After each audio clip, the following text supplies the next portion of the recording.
नमस्कार, मैं आचार्य अनुपम जोली। ज्योतिष में ग्रहों की श्रृंखला में आज नंबर है बुध का। तो चलिए बुध के बारे में जानते हैं और अपने जीवन को और सफल बनाते हैं। जब भी मैं किसी ग्रह के बारे में बताता हूँ तो उसके कुछ उपाय भी देता हूँ। उस ग्रह से संबंधित अगर आपके जीवन में बुरी निशानी है तो उपाय जरूर कर लो, और ग्रह से संबंधित अच्छी निशानी है तो आप समझ लो वो ग्रह आपका अच्छा है। तो आप इस श्रृंखला को ढंग से देखें तो आपको खुद को समझ में आ जाएगा कि आपकी ज़िंदगी में वो ग्रह अच्छा है या बुरा है। तो बिना देरी करे शुरू करते हैं बुध को। बुध हमारे सौर मंडल में सूर्य के सबसे नज़दीक ग्रह है, मतलब सूर्य के बाद आते ही नंबर बुध का है। बुध के बाद शुक्र और पृथ्वी, फिर मंगल, बृहस्पति, शनि, इस प्रकार से चलता है। तो सबसे नज़दीक सूर्य के बुध है। और ये जितने भी ग्रह हैं इनकी क्वालिटीज़ के अंदर, जैसे शनि जो है वो बुजुर्ग व्यक्ति है और उसका स्वभाव भी बुजुर्ग व्यक्ति जैसा ही है। बुध इकलौता प्लेनेट है जो टीनेजर है और इसका स्वभाव भी टीनेजर वाला है।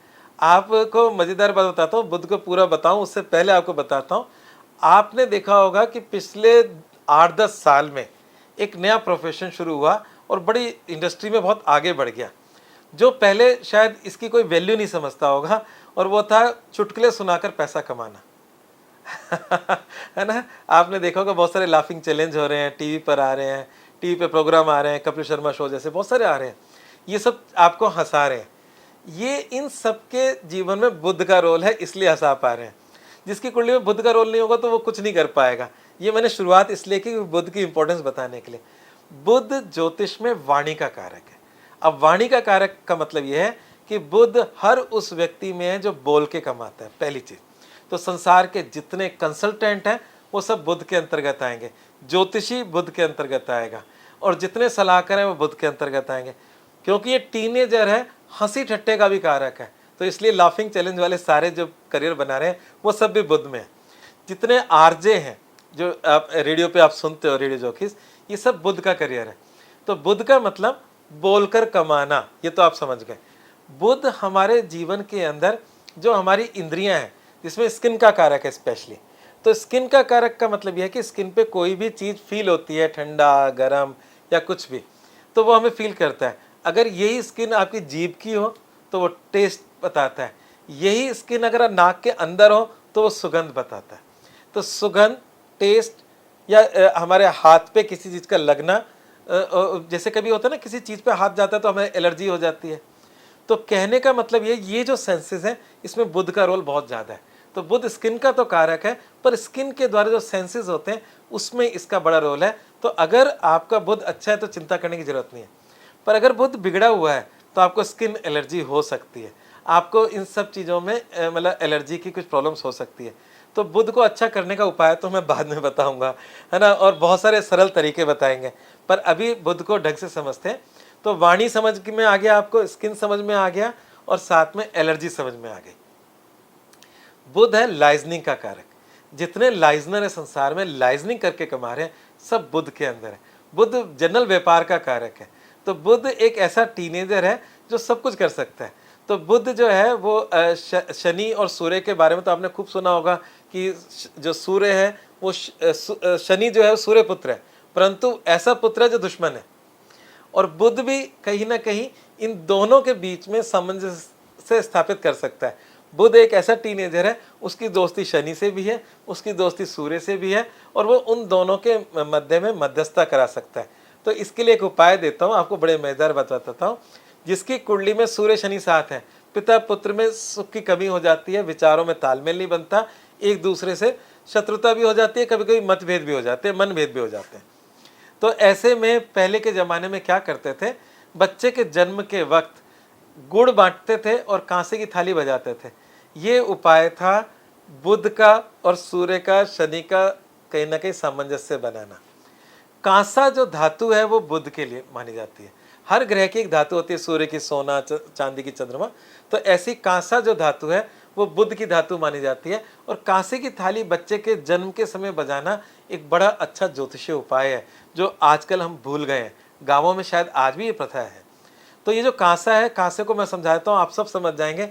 आप लोगों ने ओलंपिक्स में देखा होगा, स्वर्ण पदक, रजत पदक और कांस्य पदक, ये वही वाला कांसा है। इसको इंग्लिश में बोलते हैं ब्रॉन्ज। ब्रॉन्ज मेडल सुना है आपने? तो अगर आप अपने माता पिता से या दादा दादी से आज के डेट में बात करें, खासकर दादा दादी से बात करिए, उनके ज़माने में रसोई में सारे बर्तन कांसे के होते थे, स्टील के नहीं होते थे। धीरे धीरे धीरे कांसा बिक गया और उसकी जगह स्टील के बर्तनों ने ले ली, क्योंकि उसमें कांसे के अंदर आपका जो मेंटेनेंस था वो कुछ ज़रूरत से ज़्यादा था, कलाई करना पड़ता था, कई चीज़ें करनी पड़ती थी, और कांसा महंगा भी था। तो इसलिए बुद्ध के अंदर कौन सा धातु हो गई? कांसा।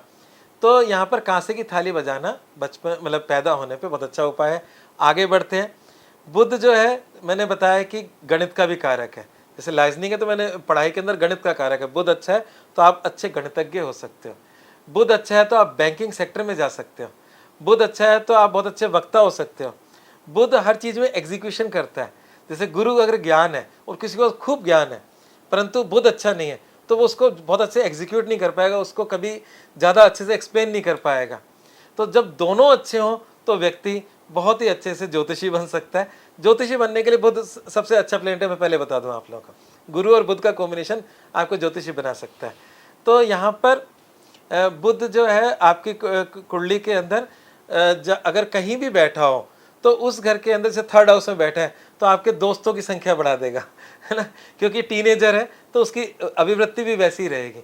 तो बुद्ध के अंदर एक खास बात है, क्योंकि टीनेजर अगर बुरे लोगों की संगत कर ले तो बुरा हो जाता है, अच्छे लोगों की संगत कर ले तो अच्छा हो जाता है।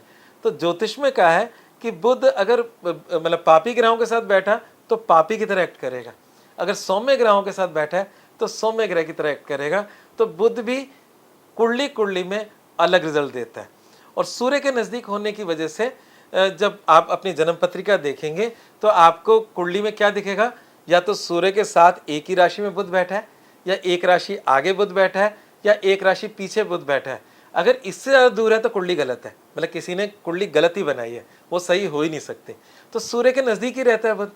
तो जब एक राशि में जब सूर्य बुध साथ बैठते हैं तो ये एक योग बनाते हैं, बुधादित्य योग, सूर्य के बुध के साथ बैठने से। और अगर बुध अस्त है तो थोड़ा बहुत एलर्जी की प्रॉब्लम देता है, परंतु अगर अस्त नहीं है और सूर्य बुध साथ बैठे, क्योंकि डिग्री से अस्त होता है, तो समझ लीजिए बुधादित्य योग के बहुत ही अच्छे परिणाम होते हैं। ऐसा व्यक्ति साइंटिस्ट भी बन सकता है, बहुत ही बौद्धिक कार्यों में बहुत ही मतलब संपूर्ण ईश्वर कृपा होती है उस पर। तो इस प्रकार से अच्छा, बुद्धि का कारक है बुध। तो जो छोटे बच्चे जो पढ़ाई नहीं करते और पढ़ाई में मन नहीं लग रहा होता, तो माँ बाप पंडितों से कहते हैं कुछ बता दो, बच्चा पढ़ने लग जाए। तो ऐसे में लोग बाग कहते हैं कि पेरीडोट एक पत्थर आता है, वो बुध के रत्न जो होता है पन्ना, उसका सब्सिट्यूट है, तो उसका कोई ज़्यादा साइड इफेक्ट नहीं होता। तो बच्चों को पेरीडोट पहनवा देते हैं, या कोई हरा पत्थर पहनवा देते हैं, मरगज पहना दिया, पेरीडोट पहना दिया, जिससे बच्चे का पढ़ाई में मन लगे। अगर हम वास्तु की बात करें तो बुध जो है वो उत्तर दिशा में है, और इस उत्तर दिशा में बहुत खास बात है, उत्तर दिशा कुबेर की है। अगर आपको पैसा टिकाना है तो अपना तिजोरी सेफ मकान की उत्तर दिशा में रखें, और अगर संभव हो तो बुध का रंग हरा है तो आप उत्तर दिशा में हरे रंग का प्रयोग कर सकते हो, चाहे लाइट कलर ही कर लें, उसका प्रयोग कर सकते हो। तोता भी हरा रंग का प्राणी है, तो तोते को दाना डालना भी बुध का अच्छा उपाय है। और अगर आपकी कुंडली में बुध किसी प्रकार से पीड़ा दे रहा है तो सबसे अच्छा उपाय बता रहा हूँ, बुधवार को हरा चारा गाय को डालें, इससे अच्छा उपाय नहीं हो सकता। हाँ, अगर वो पीड़ा इतनी ज़्यादा है कि आप हॉस्पिटल में एडमिट हो, बुध की वजह से हो, मतलब कुंडली में दशा बुध की और उसके बाद आपकी स्वास्थ्य खराब हो जाता है, तब आप मूंग की दाल, साबुत मूंग की हरी दाल, वो आप दान कराएं। और अगर कोई व्यक्ति सीरियस है हॉस्पिटल में तो उसका तुला दान, उसके वजन के बराबर दान कराएं, तभी आपको लाभ मिलेगा। तो कहने का मतलब यह है कि बुध की दान वस्तुएं भी मूंग की दाल है, और अगर हरा चारा गाय को डालते हैं तो आपका बुध वैसे ही ठीक रहेगा, ये अपनी जीवन का एक हिस्सा बना सकते हो। ये चैरिटी भी है, आपको कार्मिक बंधनों से भी मुक्त करेगा और आपको लाभ भी देगा। बुध के देवता गणेश जी हैं, बुद्धि के देवता हैं वो भी। गणेश जी को कहा गया है गणपति, और पहले के ज़माने में हमारे देश में गणराज्य हुआ करते थे, और गणराज्यों का जो अधिपति होता था वो गणपति होता था। तो गणेश जी का सूंड है, बड़े कान है, बड़ा पेट है, तो गणपति कान का कच्चा नहीं होना चाहिए, वो आने वाली समस्या को पहले ही सूंघ लेना चाहिए, और वो खाया पिया होना चाहिए, मतलब कोई ऐसा मतलब अच्छे परिवार से होना चाहिए जिसको कम से कम, मतलब अच्छे परिवार से मेरा मतलब ये है कि वो व्यक्ति खुद ही भूखा है तो पता चला कि वो सही ड्यूटी नहीं निभा पा रहा। तो कुल मिलाकर बात है एक संतुष्ट व्यक्ति, इसका मतलब ज़्यादा अच्छा अर्थ है संतुष्ट। तो गणपति का मतलब जो ज्ञानी है, समझदार है, सही निर्णय ले सकता है, कान का कच्चा नहीं है, अपनी मतलब परेशानियों को सबसे पहले सूंघ सकता है और चीज़ों को संतुष्टि के साथ सारे हल कर सकता है। तो बुध का रोल भी यही है कि अगर आप गणेश जी को नमस्कार करते हैं तो बुध आपका अच्छा हो जाएगा। आप दूब, हरी दूब, क्योंकि हरा रंग बताया, वो गणेश जी को चढ़ाएं, आपका बुध अच्छा हो जाएगा। विष्णु जी की पूजा करने से बुध अच्छा हो जाएगा। तो ये सब बुध को अच्छा करने के उपाय हैं। आपके हाथ में जो सबसे छोटी उंगली है, जिसे हम कनिष्ठा बोलते हैं, कनिष्ठा उंगली या लिटिल फिंगर, इसके नीचे जो माउंट है, इनको माउंट्स बोलते हैं, ये बुध का माउंट है।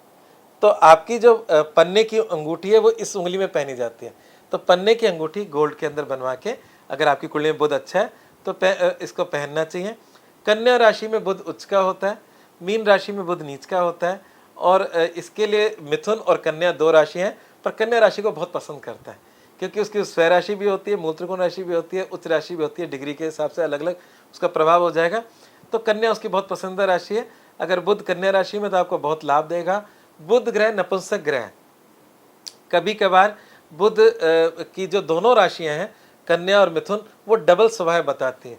तो कभी कभार विवाह के घर में बुध का होना दो शादियां भी बताता है। हर बार नहीं, हर किसी को मत कह देना, एक ज्योतिष एक कठिन विषय है, पर ये एक जनरल प्रेडिक्शन के बारे में बता रहा हूँ। अगर आप नए ज्योतिषी बन रहे हो तो उसमें आप इस चीज़ को देख सकते हैं कभी कभार, पर हर बार नहीं। तो बुध एक नपुंसक ग्रह है, डुअल मतलब डबल की एक क्वालिटी देता है। और ये एक ऐसा ग्रह है जिसके अंदर हम कहीं ना कहीं बुजुर्गत से थोड़े बच्चे हो जाते हैं, टीनेजर हो जाते हैं। तो बुध आपको, अगर कोई सीरियस व्यक्ति भी है और बुध उसका अच्छा है तो वो इंटेलिजेंट भी होगा, परंतु चाइल्डिश भी होगा, क्योंकि उसके स्वभाव में चाइल्डिश चीज़ें भी आएंगी। तो बुध बहुत अच्छा है। तो बुध कम्युनिकेशन का प्लेनेट है। तो कम्युनिकेशन का मतलब जिनका पब्लिक रिलेशन है उसका बुध जरूर अच्छा होना चाहिए। और आज की डेट में, मैंने इसलिए बोला था कि बुध स्पेशल है, आज की डेट में शायद बहुत बड़े लेवल पे लोग सोशल मीडिया से अटैच्ड हैं और उनके दिमाग में होता है कि मेरे कितने फॉलोअर्स हैं। तो पुराने ज़माने में तो हम सीधा मिलते थे और हमारे दोस्त बनते थे। आजकल सोशल मीडिया के थ्रू हमारा सर्कल बनता है।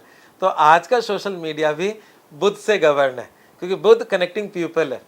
तो अगर आपकी कुंडली में बुध अच्छा है तो आपके निश्चित रूप से फॉलोअर्स भी बढ़ जाएंगे और लोग आपसे जुड़ेंगे भी। तो यहाँ पर इस वर्चुअल संसार में जो उसमें भी अगर बुध अच्छा है तो आपका जो प्रभाव है वो बहुत आगे तक जाएगा, बहुत सारे लोगों तक आपको ले जाएगा। तो कुल मिलाकर बात है कि इसलिए मैंने कहा था कि बुध को अलग से मैं ले रहा हूँ कि ये ग्रह में कुछ स्पेशल बात है और वो आजकल के लोगों के इस संसार में बहुत ज़्यादा विषय स्पेशल है। चलिए, ये थोड़ा सा मैंने बुध के बारे में बताया। इस बुध का फिर मैं लास्ट में फटाफट इसके छोटे छोटे उपाय रिपीट कर देता हूँ फटाफट। इसका मंत्र मैंने नहीं बताया, मंत्र भी बता देता हूँ। मंत्र इसका ब्राह्म ब्रीम ब्रह्म से बुधाय नमः। ओम ब्राह्म ब्रीम ब्रह्म से बुधाय नमः। इसके जो अनाज है वो मूंग की दाल है, साबुत हरी मूंग की दाल। इसमें हरा चारा गाय को डाल सकते हो, हरी दूब गणेश जी को चढ़ा सकते हो। इन उपायों से आप बुध को अच्छा कर सकते हो। गणेश जी का ओम गम गणपते नमः का जाप कर सकते हो और ये सब चीज़ें आपके बुध जनित परेशानियों को दूर कर सकती हैं। बुध अगर अच्छा है तो उसको और अच्छा कर सकते हैं। आज बस इतना ही। धन्यवाद।